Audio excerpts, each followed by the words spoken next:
From a white supremacist who uncovered his absolute worst nightmare, to a woman who accidentally discovered the disturbing truth about her 93 siblings and many other genuinely sickening family secret surprises. These are the people who regretted taking DNA tests.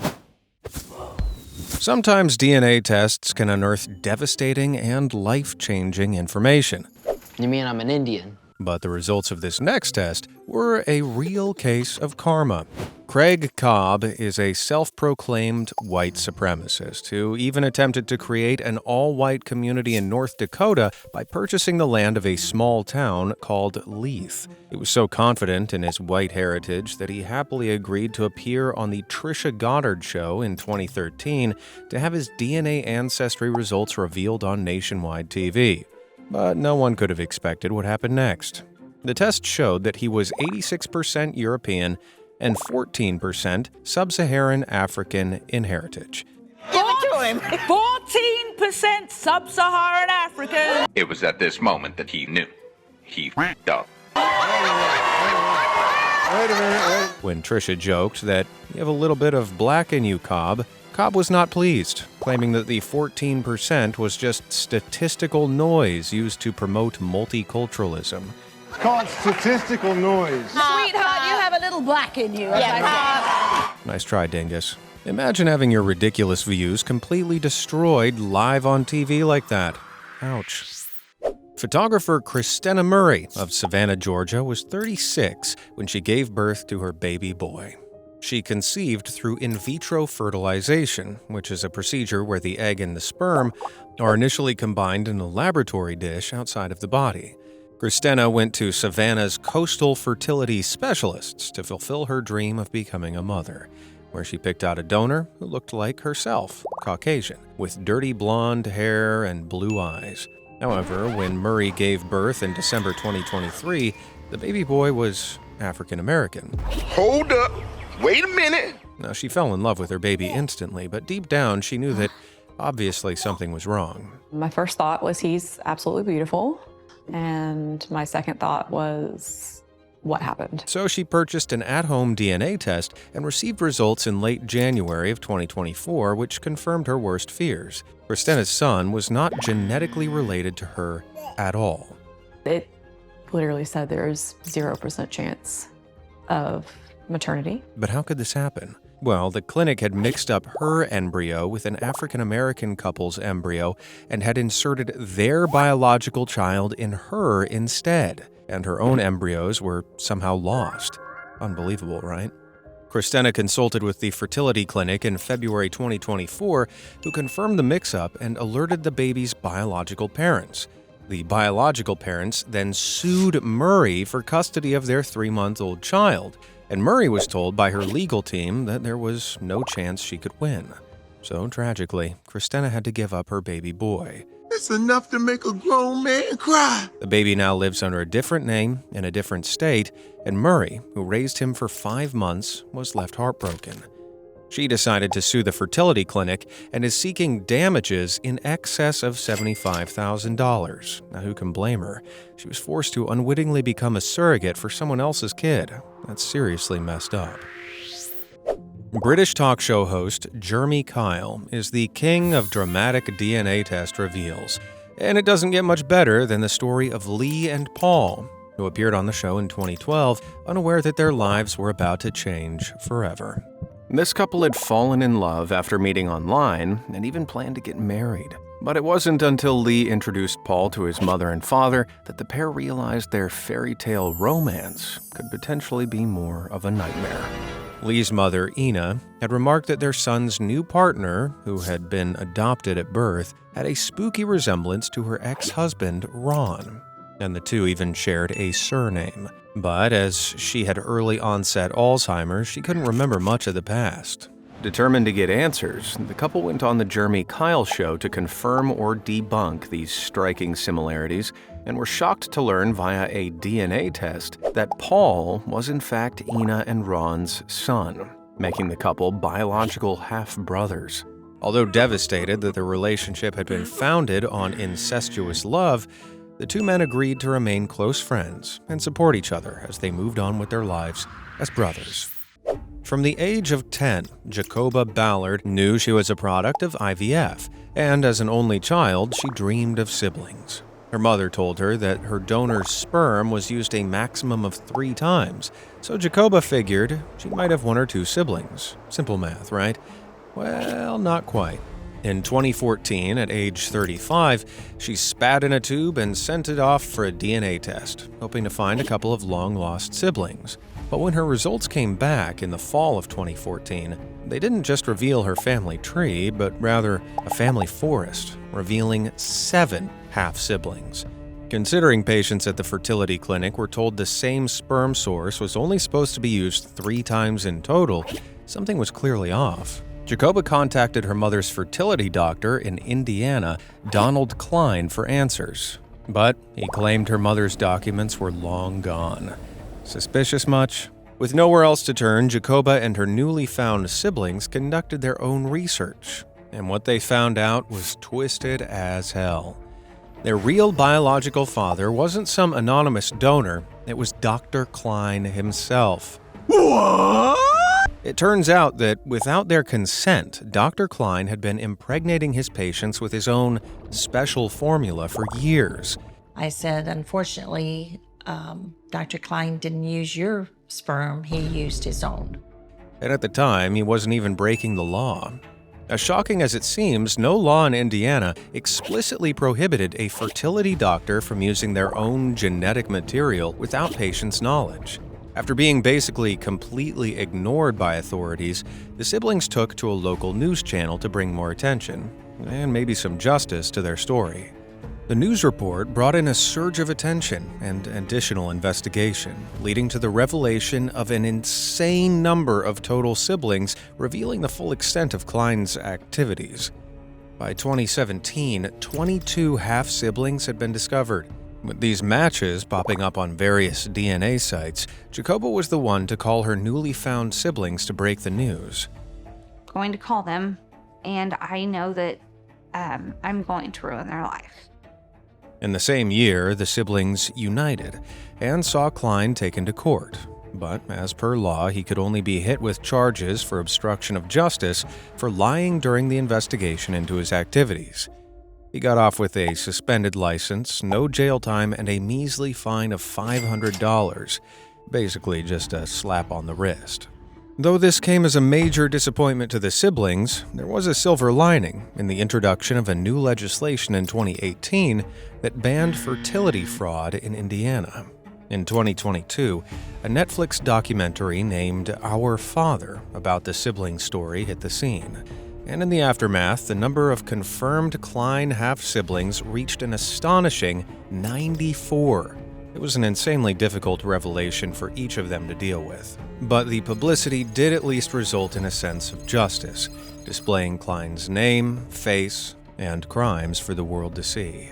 Creepily enough, Klein isn't alone in his actions. 44 other doctors have been proven to have committed the same crime. Notably, the Dutch doctor Jan Carbot, who used his own specimen to father 49 children. Who knew spitting in a tube could expose this level of crazy? For Jacoba and her 93 siblings, their DNA tests didn't just reveal their roots, they unearthed a nightmare. But if you thought that was bad, the similar case I'm about to talk about led to something so disturbing you'll wish it wasn't true. In 2020, Victoria Hill took a 23andMe DNA test to simply check out the genetic history of her health. So it came as a massive shock when her DNA test results unexpectedly revealed that she had not 1, not 2, but a whole other 22 half-siblings she had no idea about. And the kicker is, they all shared a biological father, another sicko fertility doctor named Dr. Burton Caldwell.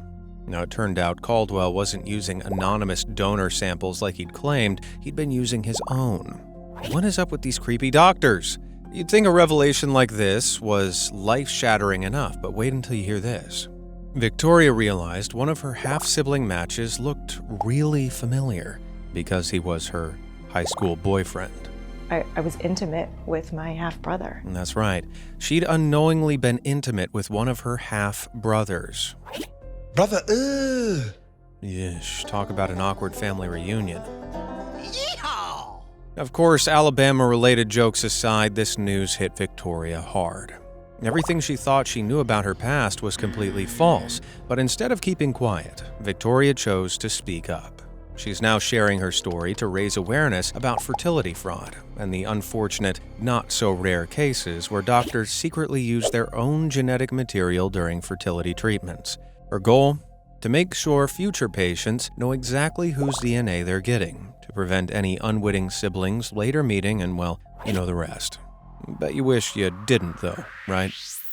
Reality TV has been offering paternity tests long before DNA home testing became the next big thing. And furious mothers have been appearing on the Maury Povich show in search of the real father of their kids since 1991. In 2008, a 19-year-old woman named Alejandrina took her ex-boyfriend Jose on the show to prove that he was the father of her twin boys.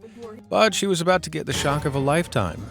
Before taking the test, Alejandrina had promised Jose that she had not slept with anyone else.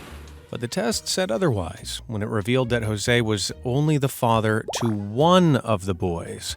This unbelievable feat also happened years earlier on the show when a woman named Regina learned that her boyfriend Eric was only related to one of her twins.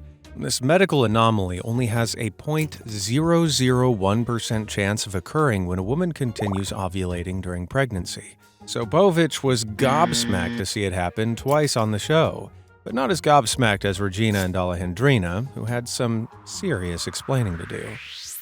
Clearly, Maury Povich has spawned some of the most iconic, crazy moments in daytime television. But the one up next, in my opinion, has been kept secretly under the radar. Caucasian fiancés Amanda and James entered the Maury Povich show after a dispute of paternity. The issue was that James was questioning if he was the true father of their 4-year-old twins, Stormy and Jameson. Why was he questioning his parentage so much that he went on the Maury Povich show, you might ask? Well, to be blunt, the white couple's supposed children were very obviously mixed race. Just kept on every time we were out somewhere, my family, they would just say that they're not. There's no way. Amanda swore she didn't cheat on James. I have never cheated on James. Though she refused to take a lie detector test. We asked her to take a lie detector test. She wouldn't do it. Then came the DNA results. You are not the father. Yep, to the surprise of absolutely no one, James was neither child's father. There's no denying DNA, or sight in this case. Lydia Fairchild was a single mother of 2 with another baby on the way when she found herself in a sticky financial situation and decided to apply for government assistance. As part of the process, she needed to DNA test her existing children to prove that they were hers. But when the test came back, she was dumbfounded to learn that it indicated she was not their mother at all, but likely an aunt. Still reeling from this impossible information and facing potential fraud charges, Fairchild requested a government witness at the birth of her next child, and an immediate DNA test, only that one came back negative too. Some seriously baffled scientists eventually concluded that Fairchild is known as a rare medical chimera, meaning she had absorbed her own twin in the womb. And it was this non-identical twin's DNA which was showing up on her results. Sometimes DNA tests raise more questions than answers, and learning that you are a hybrid of your unborn twin is some pretty mind-blowing news. In December 2014, filmmaker Michael Usry was chilling in his home in New Orleans when 3 cops showed up at his door. They explained that they were investigating a local hit-and-run and asked to take him in for some run-of-the-mill questions. Usry obliged, wanting to help, but once the questioning began, he realized he'd been duped. The cops turned out to be FBI agents, and Usry was actually a suspect for the 1996 demise of one Angie Dodge in Idaho Falls. The Angie Dodge case was a massive mishandling by Idaho cops. Detectives had recovered a male DNA sample from the scene of the crime. You'd think this would be a massive lead, but the case hit a complete wall. Scrambling for anything to put this case to a close, they pinned it on a young man named Christopher Tapp. He had been spotted with Dodge at a gathering with friends the night before, and that was enough for the cops to be like, yeah, he'll do. Tapp was coerced into a false confession after the cops threatened him with the death penalty if he failed to admit guilt, and he was wrongfully imprisoned in 1998. In the years that followed, Angie's mother became convinced that the real killer was still out there. So, in 2013, she got help from a false confession expert and the Innocence Project. Together, they got Christopher's conviction overturned, freeing him after 21 years in jail and reopening the case. A year later, in 2014, detectives decided to try a new approach to the old case, with familial genealogy tracing, which is where you compare crime scene DNA to an ancestry database. This method is highly debated. On one hand, it has brought some of the world's most heinous criminals to justice. However, it often isn't 100% accurate, and arguably a massive privacy violation for those using the databases. And this, sadly, is one of those cases where genealogy tracing messes up. Detectives ran the crime scene DNA through the ancestry databases, and a close match lit up. A man called Michael Usry Sr., our friend Michael's dad, who had donated his DNA to a Mormon-run research foundation named Sorensen Molecular Genealogy Project, which was later sold to Ancestry.com. Michael's dad matched 34 out of 35 alleles with the killer. Alleles are different versions of a gene. They're a tiny part of DNA, often determining physical traits, like eye or hair color. If detectives found a DNA match of 35 out of 35 alleles, that would effectively mean they'd found the person from the crime scene. 34 out of 35 alleles, meanwhile, indicated that Michael's dad was a close relative of the criminal, who could well be his brother or his son. So that's how the detectives came to suspect Michael Jr. The New Orleans filmmaker was found to have previously made films with grisly subject matter and had visited Idaho once, so with this seemingly painting his character, detectives were almost certain he was their guy. Yeah, no. Detectives carried out a DNA test on Michael Jr. and were shocked to find it didn't match the crime scene DNA at all. Michael Usry Jr. was completely innocent. Now, the case finally came to a close in 2019, years after Michael's brief arrest, when an extensive family tree construction, genetic analysis, and suspect surveillance by authorities finally found the real perpetrator. It turned out to be a man named Brian Drips, who was found to be a distant relative of the Usry family and lived across the street from the victim at the time of the crime.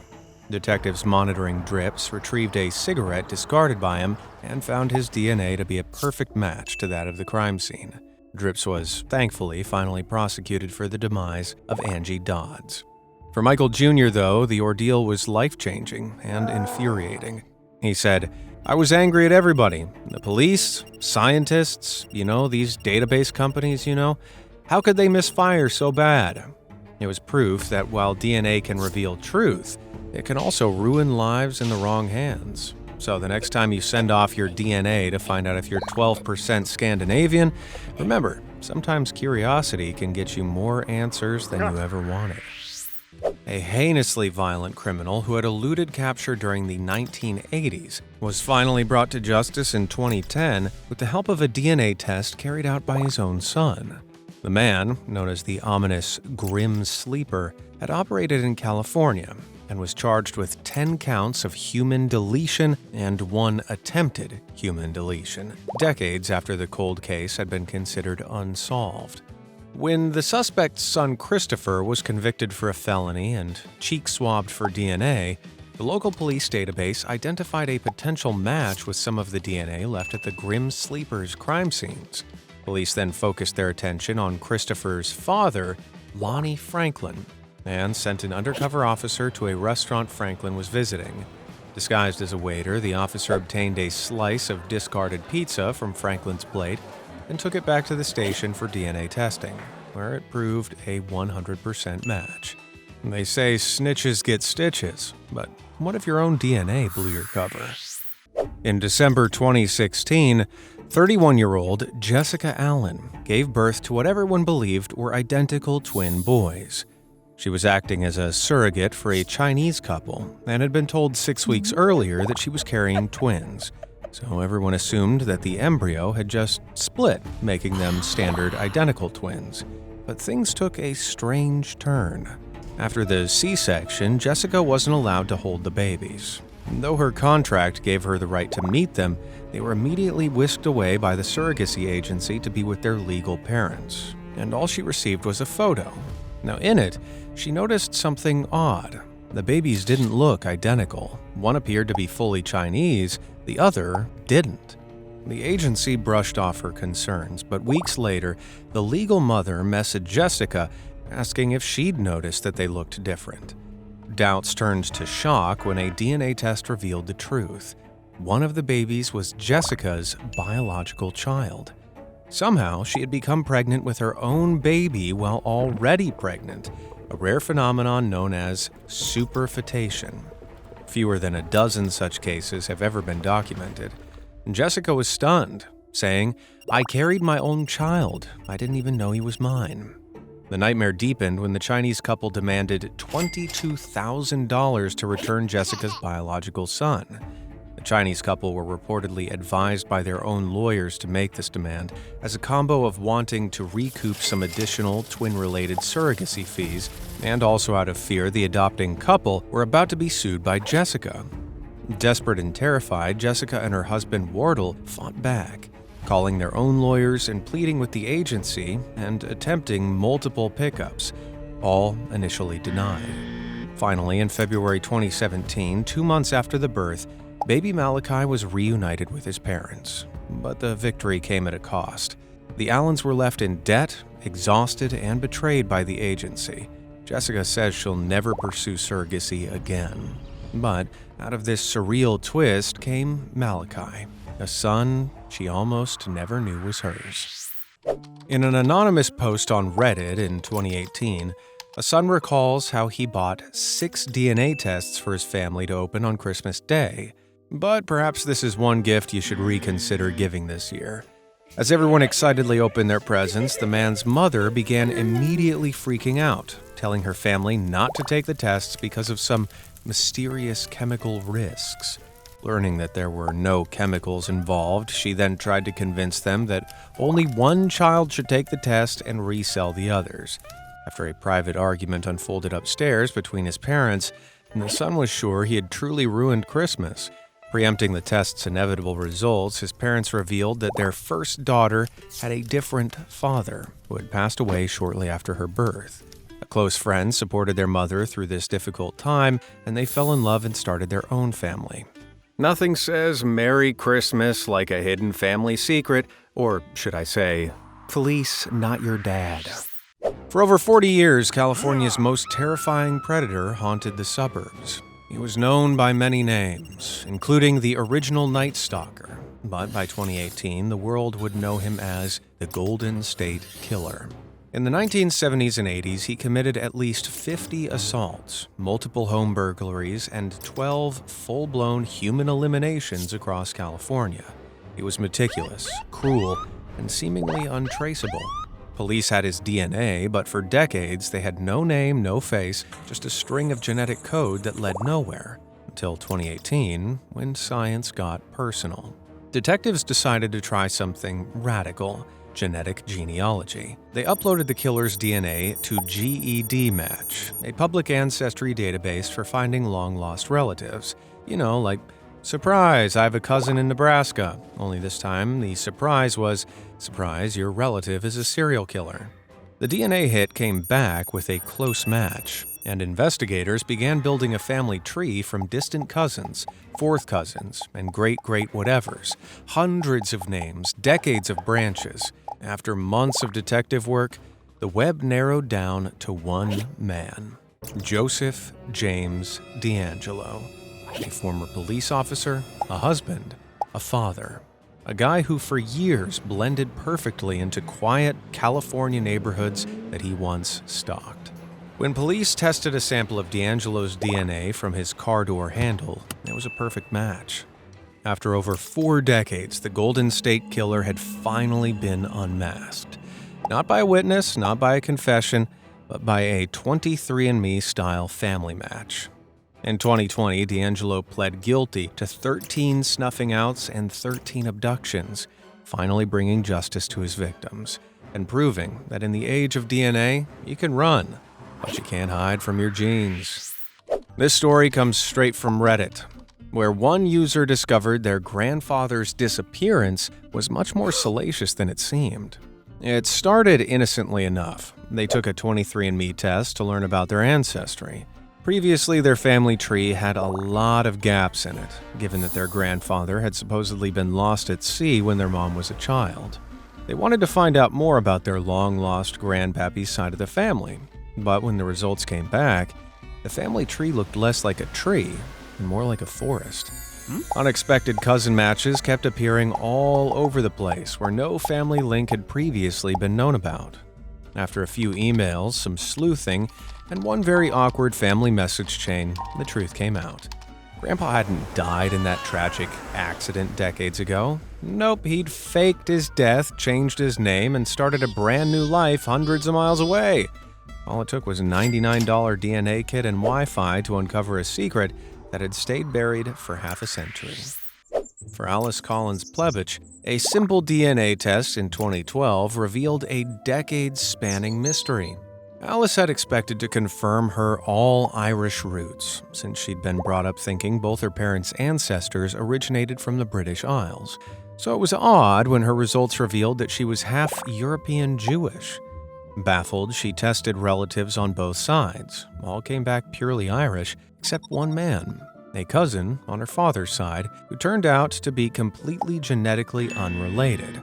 And this puzzling fact, it turned out, also revealed that her father's sister was not his sister by blood. As the mystery thickened, the family dug into old records.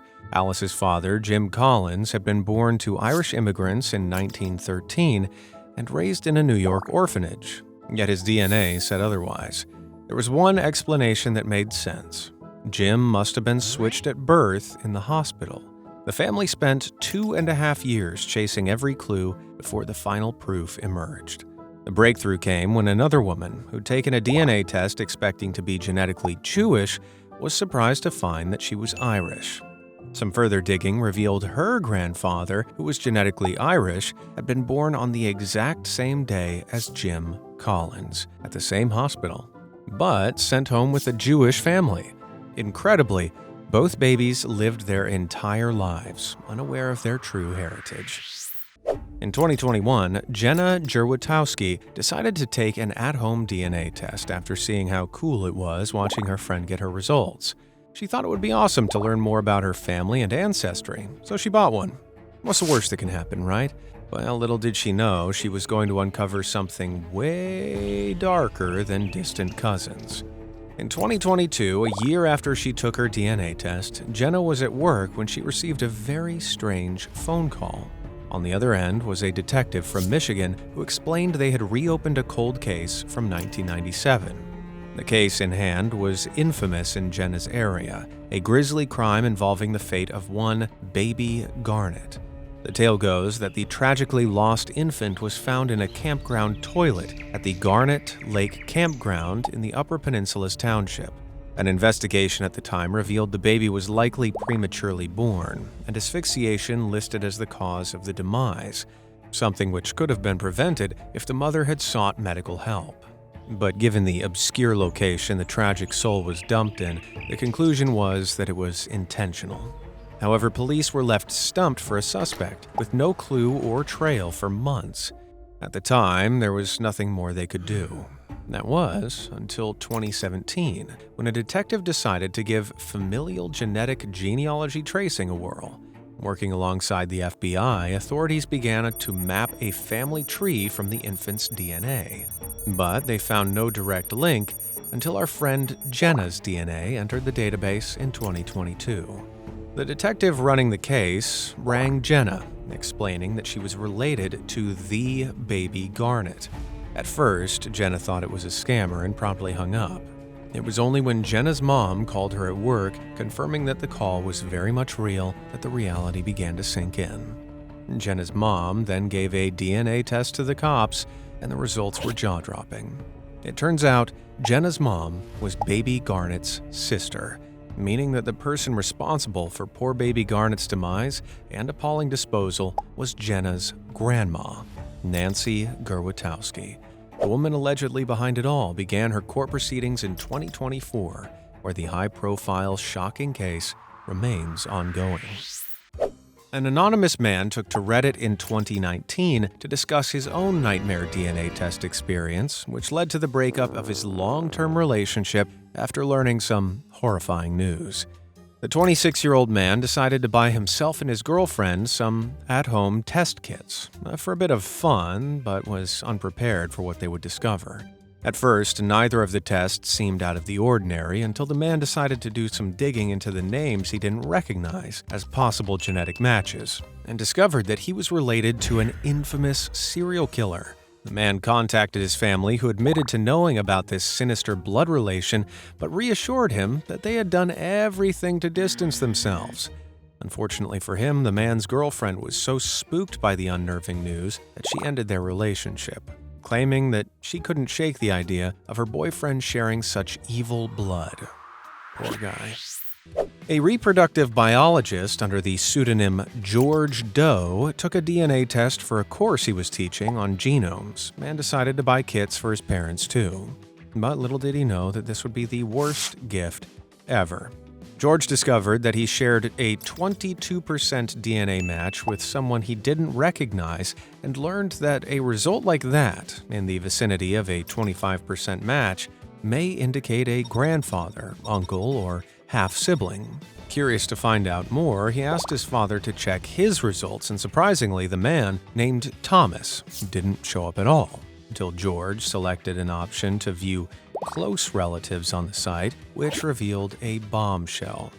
George Doe's father was a 50% match to Thomas, indicating that he was Thomas's father, too. George freaked out, contacted Thomas, and discovered that he had been adopted at birth and was searching for his real parents. George tried to set the wheels in motion for his newfound sibling to reunite with his family, but his plan backfired as the revelation ripped his own family apart, causing his parents to divorce after the news apparently reopened some old wounds between them, though the exact details seemingly remain a dirty family secret. Even the rich and famous can't escape the occasional shocking family plot twist. When Sex and the City star Kim Cattrall appeared on the family history-exploring TV show Who Do You Think You Are?, she expected a touching journey through her ancestry. What she found instead? A real-life disappearing act that would make Houdini proud. Back in 1930s Liverpool, her grandfather vanished without a trace, leaving behind his wife and 3 daughters. For decades, the family believed he died, but as Kim dug deeper, she uncovered the shocking truth. He hadn't died at all. He'd stowed away on a ship to Australia, started a second family, and never looked back. Kim described the discovery as both heartbreaking and fascinating.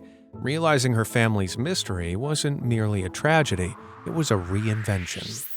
36-year-old Kelly Rowlett's world was turned upside down when she innocently sent a DNA sample to ancestry.com and learned that the man she'd always thought was her father was not her true biological relation.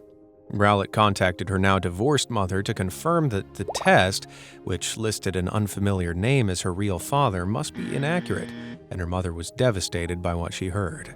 It turned out, after experiencing issues conceiving, Rowlett's parents had consulted the Idaho fertility clinic before Kelly's birth and had requested a university student as their donor. While this news was a shock to Kelly, the true shock came after the test revealed something far more disturbing. As with a disturbing number of similar cases, the couple's doctor had used their own sperm samples to impregnate Kelly's mother, and he was Kelly's biological father. Unable to comprehend such a heartbreaking revelation, Rowlett filed a lawsuit against the retired obstetrician-gynecologist for fraud, medical negligence, battery, emotional distress, and breach of contract, proving that some things are better left unsaid. For more shocking revelations, check out this video about photos with disturbing backstories. And as always, thanks for watching.